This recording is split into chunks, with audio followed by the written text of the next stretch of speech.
All right. Hey guys, it's 7 o'clock, so let's get started. First of all, thank you all for joining our first meetup of the year. Hope you guys had happy holidays with your family, whether in person or virtually. And 2020 was definitely an interesting year to say the least, and definitely a year of growth in one way or the other. For some of us, it was growth in mindset, in relationship, spiritual, and for some of us, I'm talking about myself, growth in shape, not so much vertically, but a little bit horizontally. so, but yeah, I'm excited to be back on our Westside Real Estate Meetup hosted by WNN Properties. I want to disclose that this meeting will be recorded and posted online, so you guys can watch it if you miss something or if you want to share it with your friends. We encourage everyone to join our Facebook page and our email group, which is westsiderealestatemeetup@gmail.com. There won't be any advertising or solicitations. It's just purely for sending out reminders for the meetups. And I'll paste the link in the chat box below in just a little bit. And for those who don't know me, my name is Young, and I'll be your moderator for tonight's meetup. And just a little bit about myself, I'm a buy and hold investor using the BRRRR strategy in the Kansas City market. I've completed 2 full BRRRRs and currently working on my 3rd project. And like many of us, I'm a full-time employee striving to achieve financial freedom through real estate investing so that I can have the freedom to spend time with my family and my loved ones, and of course, to help support my parents financially. And for many of us, including myself, sometimes we lose focus from our goals. And sometimes you feel complacent and even feel like giving up when things get tough. And tonight, our guest speaker will be sharing about having clarity for 2021 and weathering the ups and downs of the real estate investing. And I believe what he'll be sharing tonight will be valuable to all of us to keep us focused in 2021. And before I introduce tonight's speaker, I would like to remind everyone to please be on mute during the presentation so that we can all give our undivided attention to our presenter. And please ask away any questions or comments in the chat box below throughout the presentation. And also, we have a big announcement by CJ and Jazz at the end of the presentation, so please stay tuned for that until the end. And so now I would like to introduce our speaker for the night, Brandon Rabe. Brandon Rabe is an Oahu native who has been involved with real estate investing since 2019. He's completed a handful of deals by implementing the BRRRR method to invest in cash flowing properties out of state. And through real estate investing, he learned the importance of self-mastery and adopted the idea that the level of one's success rarely exceed one's level of personal development. He was recently certified as a high-performance coach, and he coaches individuals to reach new levels of success in their personal and professional lives. And he also guides newer investors looking to get started in real estate. In addition to operating his coaching business, he works a full-time W-2 job as a delivery driver and is raising 2 young children with his wife, Christine. In his free time, he loves being with his family and listening to or watching personal development trainings, working on cars, and volunteering at his local church with photography and videography. So again, please write any comments or questions in the chat box throughout the presentation, and let's all welcome Brandon. Right on. Awesome. Thank you, Young. I appreciate that. And hey, everyone, thank you again for just choosing to be here with us tonight on this call. Hey, how's it? Like Young said, I'm an out-of-state investor. I've been investing actively since kind of toward the ending of 2019. I'm also a certified high-performance coach. I work one-on-one with people, kind of just gaining new levels of success. I'm married with 2 young kids and a delivery driver. So, you know, I'm the guy that wears the brown shorts. I drive the brown truck. I think you already know what company I'm talking about. But the reason why I mentioned this again is because, you know, we had 2 kids, but it was a newborn. He was born at the beginning of the pandemic and the beginning of the lockdown. So that was a crazy time. My W-2 job keeps me away from home, sometimes 9, 10 hours a day. And then, the out of state investing, I'm investing out in the Midwest, and just the time difference, right? My market is 4 to 5 hours ahead, depending on the time of the year. And with coaching, just the growing pains of launching a coaching business, I was super busy, got a lot of things going on. And one thing that really helped me get through that season, that first 12 months of actively investing, was having clarity of who I was, clarity of what I wanted, and just clarity of what I needed to do to get to where I wanted to be. So clarity, is a important topic to me. That's why I want to share it with you folks tonight. And before I do jump into my first idea, I just want to say that these are just my opinions. There's many perspectives out there. I believe there's not really a right or wrong answer or a definitive answer, but these are what worked for me. And hopefully that you'll find it helpful and it'll serve you as well. But again, these are just my perspectives, and I hope that you can find value out of it. All right. So the first idea I wanted to bring up was pretty common sense, and it's set a goal. And even though it is common sense, common sense is not always common practice, because there was a time when I wasn't setting goals. I didn't know how to set goals. I didn't even know what a goal was. I was going through life, just going through the motions, just going to work, take my break, finish work, go home, watch TV, have dinner. And I would do that week in, week out, year after year. So I never really set goals, but let's kind of just take a second really quick to define what a goal is, or at least what it should be. So a close mentor of mine said that when you set a goal, it shouldn't necessarily always be met. And, what I'm talking about, what he was talking about are like the long-term goals, like your 10-year, 5-year, 3-year, 1-year goals. Yes, you should be hitting little goals or targets, we could call them, because that's kind of what gives us momentum and builds traction. But the reason why he kind of mentioned that was because sometimes we set the bar too low. Like if we set a 1-year goal, sometimes we set it too low.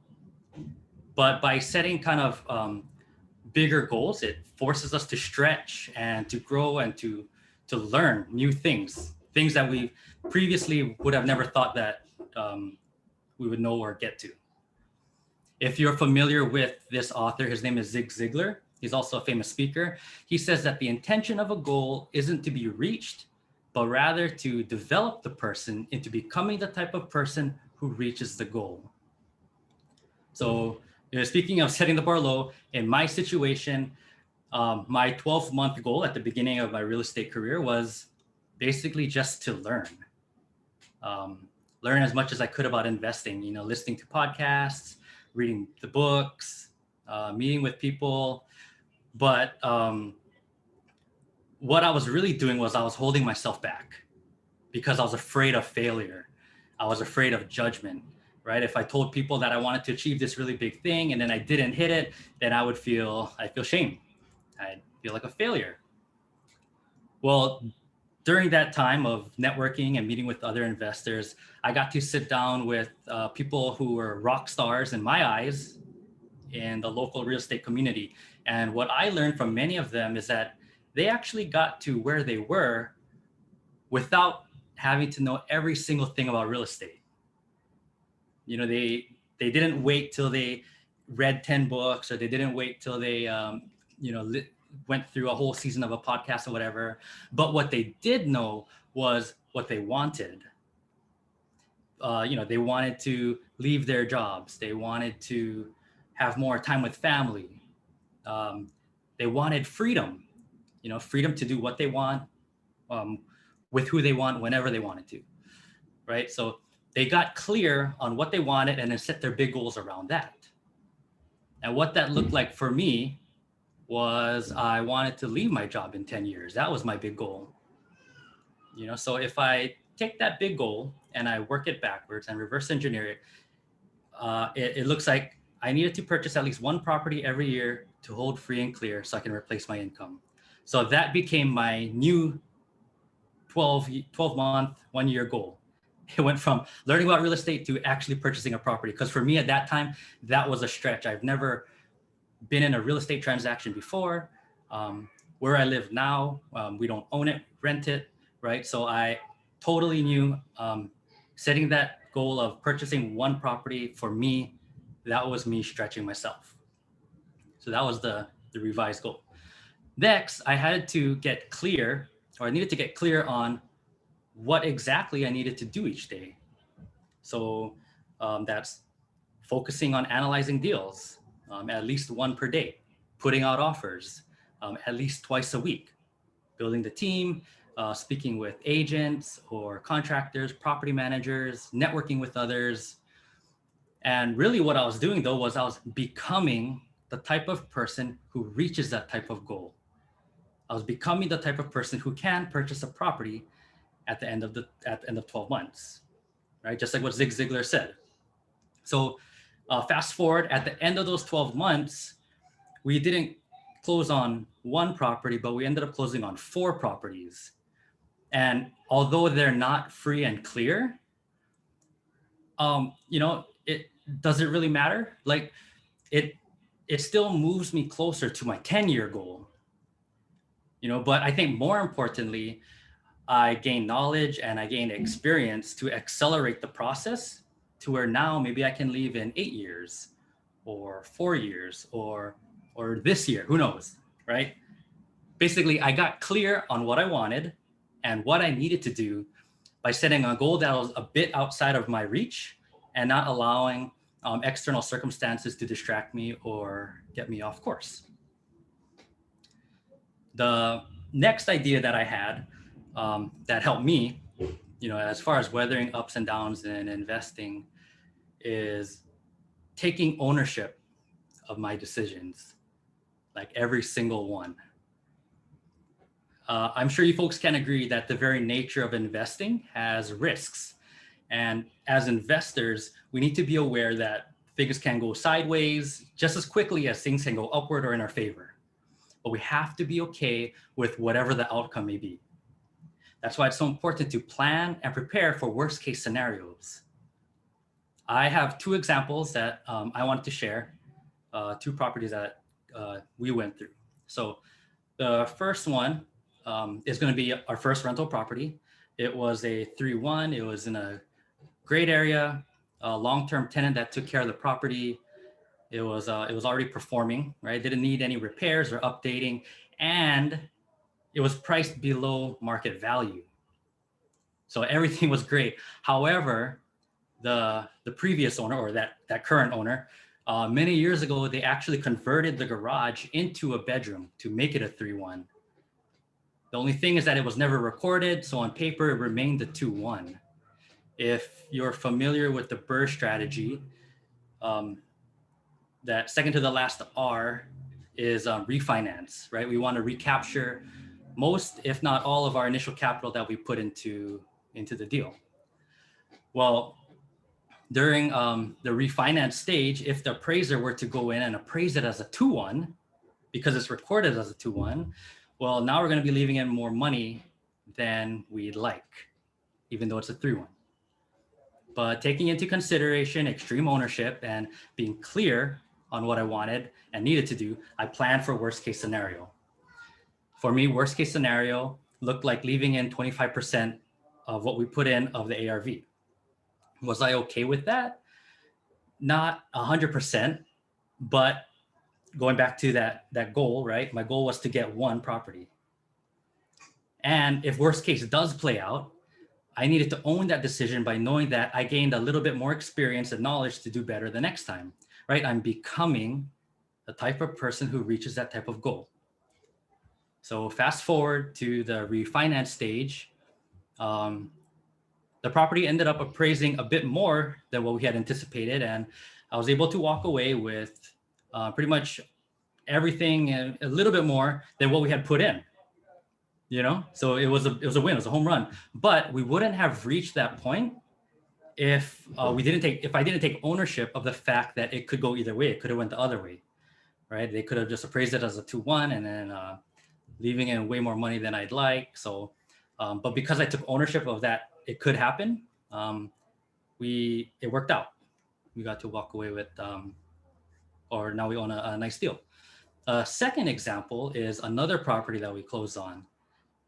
Kind of similar, right? 3-1, great area, great schools, lots of potential, and typical rehab, but the asking price was a little higher than what we wanted. Going through the inspection process and having contractors go in, we found that the floors were uneven and part of the roof may need to be repaired.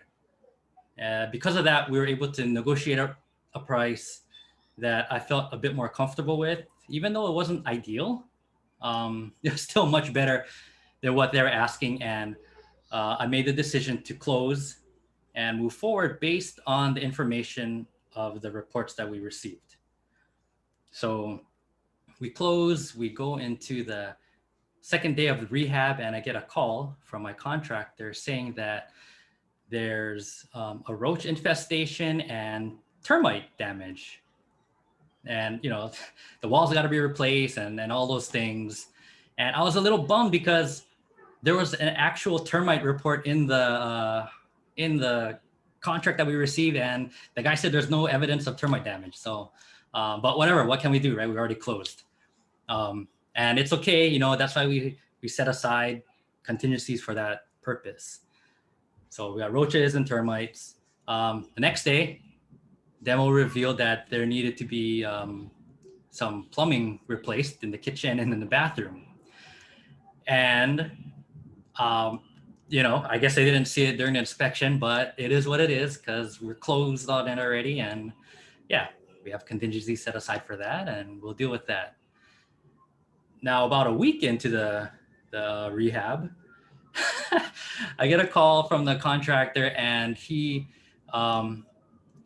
finds out, or he tells me that the uneven floors, the ones that he said that we could fix by putting jacks underneath in the crawl space to level out the floor, we can't do that anymore because they found that there are several broken joists in there. And, and I'm thinking we haven't even gotten to the roof yet. And from what I've heard, the cost of lumber is going up. So, like we're prepared for it, right? We planned for all these things, but now we're cutting close to everything that we've set aside for, and the rehab is still relatively fresh. But I need to own it because I decided to close on the deal, right? I decided to move forward. And I knew going into it that there was that flooring issue, the foundation issues. I knew that that part of the roof that needs to be repaired, it's sloping. Hopefully I don't hear any more bad news, but I went into the deal knowing that these were potential problems. And even though I was relying on multiple contractor bids, I still got to face the fact that it is what it is. And we need to take care of the repairs correctly, even if we do go over budget. We want to provide, as investors, we want to provide a safe place for people to live in, that's clean and updated and all these things. So we got to do that. We just got to deal with it. But now, next time, I'll know how to better prepare and plan for this type of situation. Even some people say, what if the market shifts, or if we get bad or incomplete information, or our lender falls out, like whatever it is, prepare as best as you can, expect the worst case scenario, and then take ownership of the decisions you make. So yeah, that rehab is still ongoing.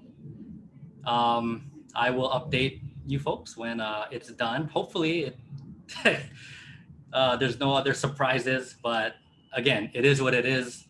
Take ownership and just move forward.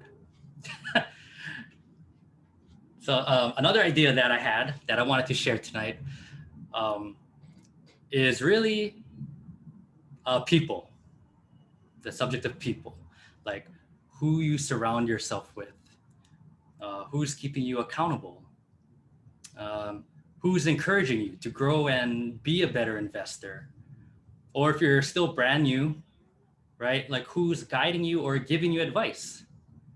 So for me, I had a mentor who helped me to dream big and create big goals. He pushed me during the times that I wanted to give up, and he also shed light on the areas I didn't understand or were foreign to me. Like I said, there's so many things about real estate that you can never know everything. So if I'd stuck to that original goal of trying to learn everything, I probably wouldn't be here today. You know, you just got to go out and take action. You know, get clear on what you want, own your decisions, and have somebody there that you can lean on, or ask for advice or guidance. You know, when the last year, when the lockdowns happened and the pandemic hit, I really considered giving up. Like, you know, there's so much uncertainty. You know, what's going to happen to the market? Are the home prices going to drop? Are they going to rise? Will the tenants be able to pay the rent? Um, will people invest in me? Like, will I be able to raise the money? Or will I even still have a job? Right? I remember I was literally asking my wife, like, are we going to make it to the end of 2020? Like everything, it was so crazy last year, right? Thankfully, here we are. The world hasn't completely fallen apart. But for many people, 2020 has been a challenging year. You know, and I just want to acknowledge that, because people, yeah, they did lose their jobs, right? Their income got reduced, or they may have even known somebody who passed away. You know, and I just want to acknowledge that. And at the same time, I know people that it was a good year last year. You know, whether they made more sales or they doubled their income, you know, they basically seen opportunity amidst all the chaos. And you know, I genuinely considered giving up. Like, I wanted to go back to a normal life. You know, just being a dad, going to work every day. Um, you know, spend what little free time I had. You don't have to deal with the roller coaster of investing with real estate. But it was my mentor who pulled me back, reminded me of the goal that I set in place, reminded me of why I was doing what I was doing, why I was investing. And he reminded me of who I was doing it for. You know, he walked the same path ahead of me. You know, he was ahead of me. He's been there before.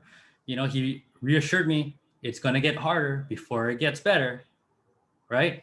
And you know, that really helped, having someone in your corner to really motivate you and encourage you. You know, I can't recommend it enough. But you know, if working with a mentor is not really something for you, or you know, doing that type of a thing, then take a look at your circle of friends or your acquaintances. You know, a common saying in personal development is, you are the sum of the 5 people you hang around most. Right? So if you take a look at the 5 people that you hang around most with, are they supportive of your dreams? Do they invest? Do they understand what you're trying to do? Do they understand why you want to invest? Are they using the same type of strategy?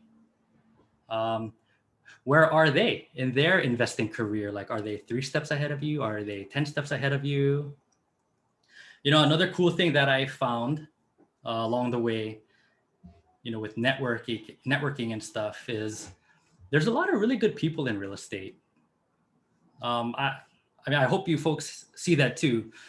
But, like when I was on Bigger Pockets, the forum online, right, and just going to meetups and stuff, that's what really stood out. People genuinely wanted to help others succeed, whether it was an introduction to a contractor or like to a lender or bank or something, or just asking for advice, like because they're in a tough situation.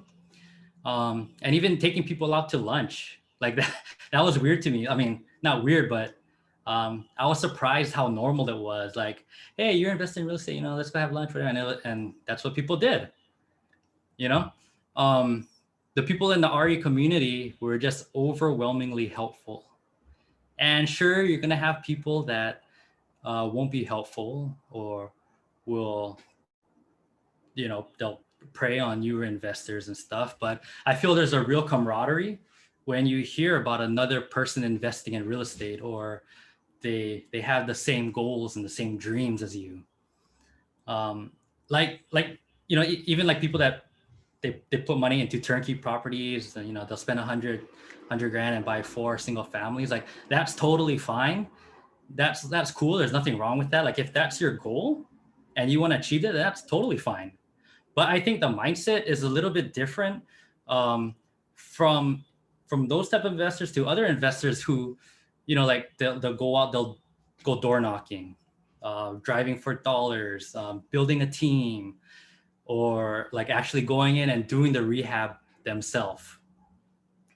Like what I'm talking about is like this camaraderie when you speak to someone and they're in a deal and they're in that rehab phase, but it's not going according to plan. And they understand because they were there, right? They know exactly what you're going through. Or you meet a brand new person, but they don't know how to get started, or they don't have like enough capital to start, and you can relate because that was you. Like you were there at some point. So kind of to sum it up, like the real estate community is just very helpful and generous. Like if you need help, like that's why we have this. That's why we have networking events and Facebook groups. Yeah, like if you need help, just reach out. There's a tons of good people in real estate. So, for going through the ups and downs, or if you're unsure or like you're starting to fall off the path, have that support group around you, or accountability partner, or even a mentor, whoever it is, because we're all going to need somebody at some point to lean on, right? So yeah, just go out and create that tribe, build that circle. Another wise investor told me that real estate investing isn't all that a real estate game. It's a people game. And sure enough, I'm finding that that's true. Just, through my experience and the things that I've gone through and the people that I've met. So yeah, that's kind of what I wanted to suggest. Go out, build your tribe, or look for a mentor, add value to people, and you're gonna find the right people that's gonna help you out. Because I do personal development, I wanted to do an exercise with you folks here that I really think, because we're talking about clarity, I think this would be helpful. I think that it'll help you gain insight on who you need to become and how you can step into being that better version investor, or better version of yourself, your father, a mother, whatever it is. Okay. So I just want you to think about your life and think about how you're showing up in your important relationships. It could be your relationships at work, or at home, or with friends, or people you haven't met before. Like, what are some things or words that you would just use to describe yourself? Are you shy, timid, indecisive, or outgoing, enthusiastic? What are those things? And then when you do come up with those words, those 3 things, or whatever it is, ask yourself if that's who you want to be 12 months from now, or let's just say the ending of the year. December 2021. Do you still want to be shy? Do you still want to be indecisive? Do you still want to be outgoing? Whatever it is. If it's not who you want to be, how would your preferred future self behave differently today? Like, what would need to change? Do you have habits that you need to stop doing, or new habits that you have to adopt? Do you need to be more aware of others around you? Do you need to develop taking ownership of the decisions you make? Right? Well, how would your preferred future self behave differently? Then I want you to pick 3 aspirational words describing your best future self. Some examples could be bold, confident, intentional, alive, vibrant, certain. This is your best future self. And once you get those 3 words, what I want to ask you to do is to program them into your phone as an alarm to go off at least once a day. What it's going to do is it'll serve as a reminder for you to step into your future self that you've determined who you want to become. And I can assure you, I have this set up in my phone too. It goes off every 3 hours and it still catches me off guard, even though it is an alarm and it goes off every day. Like, I still get surprised by it sometimes. But when it does happen, I bust out my phone, I look at it, and it reminds me. It reminds me of who my better future self is. And oftentimes my posture changes, my mindset shifts, my vocabulary or how I communicate with others changes. If you wanted to take it a step further, when those words pop up, honestly ask yourself, if for me, bold, confident, intentional, right? So when those words come up, I ask myself, am I being confident? Like, am I being bold? Am I being intentional? And if I'm not, why is that? What do I need to do at this moment to live out these things? Do I need to speak up to my contractor about something I don't agree with? Do I need to call out my agent for their lack of communication skills? Do I need to turn the TV off so I can be more present with the kids? So if you're not being those things, why is that? So I just really want to encourage you folks, try the exercise, see how it works out for you. I'm reminded each day, and sometimes it's like a gut check showing me that I need to regain focus or get back on my task. But other times it's encouraging. I'll look at the phone. That's right, I am confident. That's right, I am being bold. I am being intentional. And then it kind of, again, it encourages me to keep going and do what I'm doing. Right. So whatever the words are for you, I just want to encourage you to try it out and see how it works for you. From experience, it's definitely helped me. And from people that I work with, it's definitely helped them as well. So I just wanted to throw that out to you folks to really help you guys. A little actionable step to really gain more clarity on who you are as a person, what you need to do, and just how to get the ball going. So that's kind of just the ideas I wanted to share. I wasn't really paying attention to the chat. I don't know if there's questions or anything. But Young?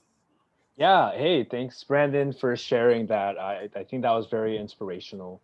We've had a pretty difficult 2020, and stepping into 2021, having not just setting small goals, but setting those big long-term goals, and what we can do, what kind of actionable steps we can take now in order to get to that point.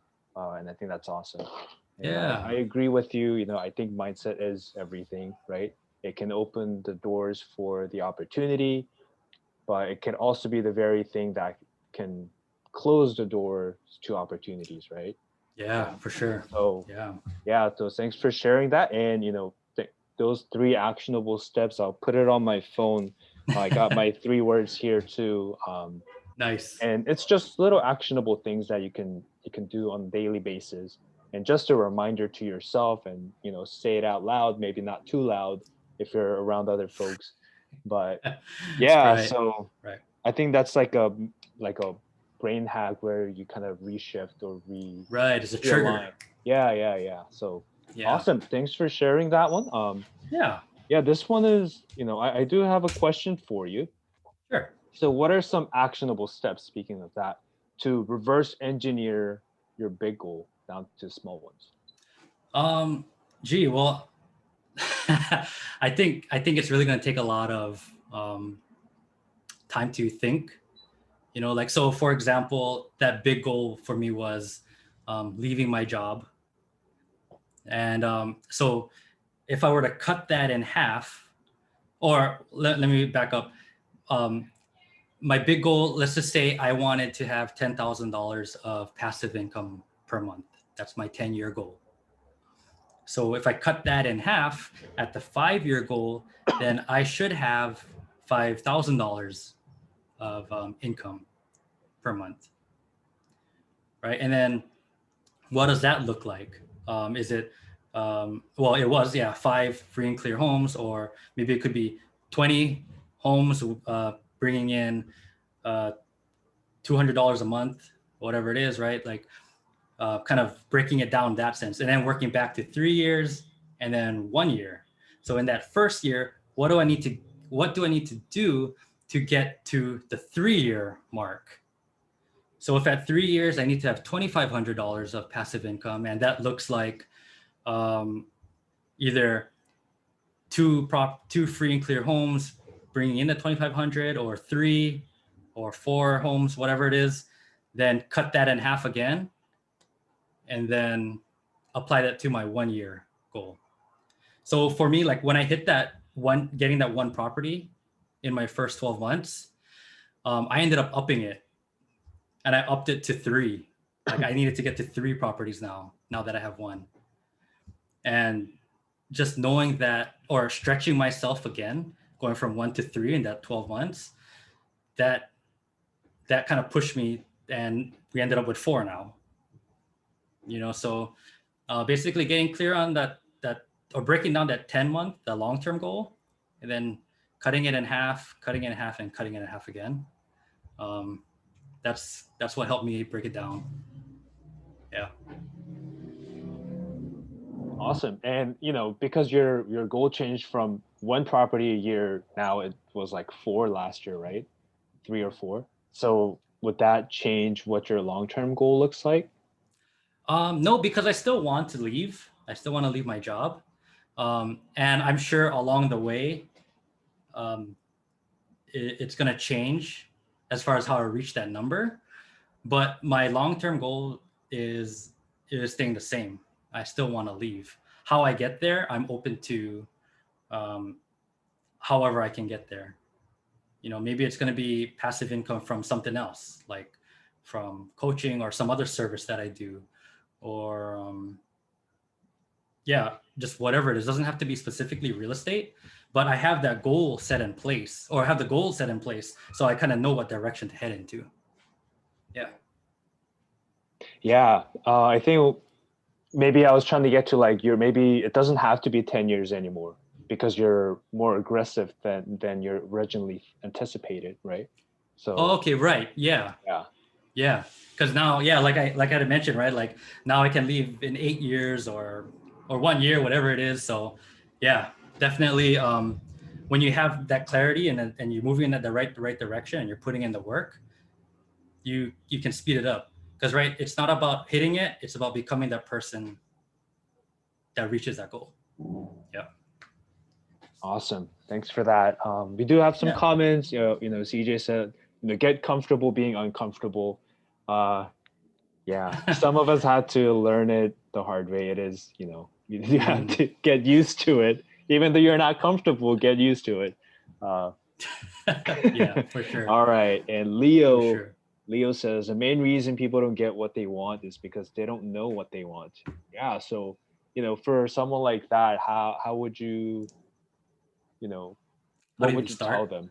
Yeah, how can they figure out what they want, or are there ways to figure out what they want? I don't Uh, know. Well, I think it's really just taking time to really think about what you want. Like, what does your asking yourself and honestly answering what does your future look like? What do you want in life?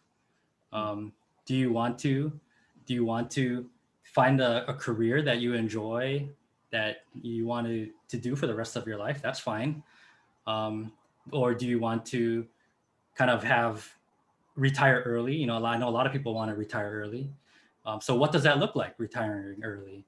Um, but yeah, just taking time to really think about what it is that you want in life, or even if you have a family, or you have people who depend on you, or that love you and stuff. Like, what are some of their goals? What are some of the things that they're looking for? And then maybe all of you collectively can build this one big dream. And then off of that, once you get that big dream together, then kind of break it down, and now you can find out what's more specific to you. Awesome. All Yeah. right. Let's see. Keone says, sometimes your circle decreases in size but increases in value. Hashtag iron sharpens iron. Yeah. Yeah. Sometimes, I mean, yeah, like we don't have the people in our circle right now isn't really in alignment to what we want. Um, and sometimes they're the people that love us the most, like our parents, or maybe our siblings or something. They're the people that love us the most, yet they're not in alignment to what we're trying to reach. And I think that, you shouldn't eliminate them out of your circle. But I do believe that that's where you kind of reduce the proximity that you have with them. Because that when you reduce that proximity, now you're reducing their influence on you. Because yeah, you don't want to cut people out.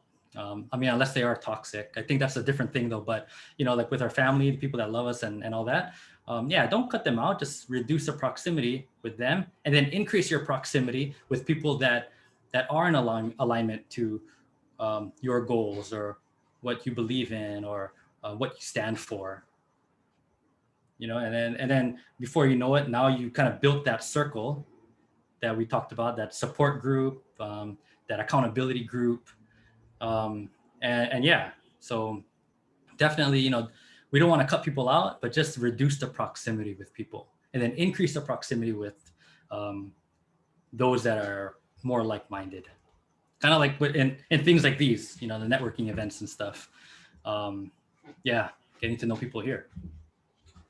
For sure. Like, my friends from high school and college, they're great friends. I love them. But some of the things I'm focusing on now, we're not very aligned. We still, in group chats and things like that. But, the things we talk about that I want to talk about and I want to learn are different. So yeah, Yeah, it's kind of shifted. Yeah. right. And that's okay. Yeah, that's fine. All right, Blaze, definitely looking at 10 free and clear or 20 total in the long-term goal, 10 years. Awesome. Yeah, Great goal, Blaze. great goal. Yeah, let us know how you can reach that goal, Let us know Yeah. how we can help. Let's see. Jazz, that's a great goal. Glad to hear you put it out to the group. Yeah, announce it, right? Yeah, because now we can help you. Now we can hold each other accountable. Yeah. Creating that tribe. Great. Nice. Yeah, now we know what your goals are, so we can try to push you or remind you. Yeah. All right. Yep. And Blaze also mentioned, sorry if some of this was addressed. I had a work call. What are some specific items you do with the people that you coach? Is there a specific structure? Yeah, I mean, with personal development, yeah, there is a structure. I kind of help people gain more clarity and energy. I increase their productivity, courage, and levels of influence. And that's kind of the overall view, or the overall thing. And I just coach them. I coach them, kind of see what their limiting beliefs are. If they don't have clarity on something, I coach them through that. If they need to develop more influence, I'll give them Um, I'll run them through some questions to help them discover how they can develop influence, and then there are also like tools that I share to that they can use to be more influential with others. Um, and then after every week, I give them like homework that they can do to kind of reinforce what we talked about. And yeah, so yeah, there's a structure. Yeah, it's about 12 weeks to go through the whole thing. So yeah. Awesome. And he is on Instagram at Breaking Rhythm, right? And Yes, what's your website? correct. It's www.breakingrhythm.com. Nice. So All yeah. right. Yeah. Thank you again for being our first, I guess, hitter. Yeah. Yeah, Coming sure, up sure. for 2021, it's good to start your year with setting goals and setting clarity on what you want to do instead of just going into the technicalities of real estate. So, yeah, thanks for sharing that. Sure. And Yeah. just to, I guess, sum it up, I think you hit 3 points like setting your goals, right? Long term goals, small goals, Hmm. taking ownership of your action, whether that's everything, right? Yeah. Everything that you do, every decision. And lastly, who you surround yourself with. So Yeah. try to be more aligned with that. And yeah, so thank you. So those are all the questions we have in the comments. So thank you again, Brandon. Cool. Yeah, Yeah. for sure. All right. And now I want to transition into, as I mentioned earlier, that we have some big announcements from CJ and Jazz. So yeah, if you guys can jump in real quick. I guess that's my cue. Jazz pointed at me. Good job, Brandon, on your presentation. It's nice for once to be able to sit from the spectator seat, watching recording. 2021 is going to be a big year. I'm pretty sure you can all agree 2020 was challenging, and it was definitely challenging for the Westside meetup. About 2 live events in, we got notice that we were going to be shut down, right? And we had to massively pivot. It was not the ideal situation. We weren't prepared. We were kind of winging it as we go, as we went along, getting used to these Zoom calls, setting up new structures, new timelines, um, and it was crazy. And some might argue that 2020 was a dark year, and it's all about perspective if you really think about it. And I remember this quote: "In the darkest nights, the brightest stars shine." And that's what I think 2020 brought for me and Jazz was the ability to identify stars. And you're looking at them. Young and Brandon massively stepped up, helped us when we were in need during a season where we were challenged to do things that we weren't comfortable doing. So back to the line, right? Get comfortable being uncomfortable. It was very uncomfortable for us to do this online streaming, zooming, recording, replayable events. Yet we managed to do it. We got successful at it and it grew. And we're proud to say that in 2021, we were able to allow and ask uh, Brandon and Young to step up. Opportunity is knocking and they answered the door. See, the need is as we grow in our business and in our ventures, time becomes scarce and it becomes very valuable. And we love putting this on. We did it for over 5 years. And we feel it's now time for us to allow others to take leadership. So we are temporarily stepping away, but also being included from a spectator point of view, maybe brought on as an emergency speaker. Hopefully not, you guys got this. But we're allowing Brandon and Young to now step into leadership role to get some experience in running this group. So if you guys all don't mind, please welcome them, respect them, support them, and see if you can step up in a leadership role to assist them. 2021 is going to be a great year, guys. I look forward to continuing networking with you guys, jumping on these monthly calls. And that's the end of the big news. Awesome. Hey, thank you, CJ and Jazz. We're both excited and nervous, right? And honored, right? And we're looking forward to carry on this legacy that you guys created, 5 years ago. And you guys are now, we're excited for you guys because you guys are now onto bigger and better things, right? And pivoting. and you guys have, bigger goals now. Yeah. So thanks for, letting us be able to carry that baton or torch or whatever you want to call it. So yeah, we'll continue to, continue these Zoom meetups, and CJ and Jazz will be joining our calls, right? And CJ, are you free for the next 11 months for the as a guest speaker? All right. Yeah. So yeah, I am, but it may go to voicemail more often than not. You know, yeah. Yeah. So, they're still going to be hosting their different events, hosting events for WNN properties, like for real estate meetup, and any other events that they host, and they'll still be on the calls. Sometimes there'll be guest speakers. So they'll be around, and we're just excited for you guys. Um, so yeah, I hope that we can, continue to bring value to our, and network with our investors here. So yeah, I don't know if you want to say anything, Brandon. I mean, no, yeah, just we really appreciate the opportunity, um, and yeah, Young and I, we had a conversation about it and all that, and we just look forward to carrying on this legacy that you guys built, and just being able to grow it. And we appreciate all the people that are in the group as well. We wouldn't have a group if it wasn't for you folks. So we just are here to serve you folks and to be as much help to whoever needs the help. So yeah, thank you, CJ and Jazz, and thank you to the group. You know. All right, so I think that kind of wraps up everything. Before we close, I want to announce that our next speaker for February 24th, which is the last Wednesday of February at 7 p.m. Our guest speaker will be Travis Henry, and the topic will be on how to start investing in real estate out of state. So, like many of us, including myself, we're interested in the out of state markets for the cash flow.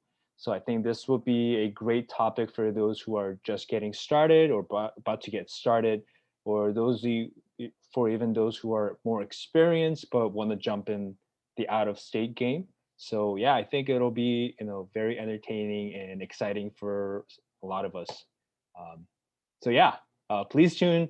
We'll send out emails, reminders, and if you guys jump on the Facebook page, you'll see the events posted. So yeah, I think we can stay on. I think that's actually the end of our segment for now, and we can still stay on the network, just talk story. So yeah,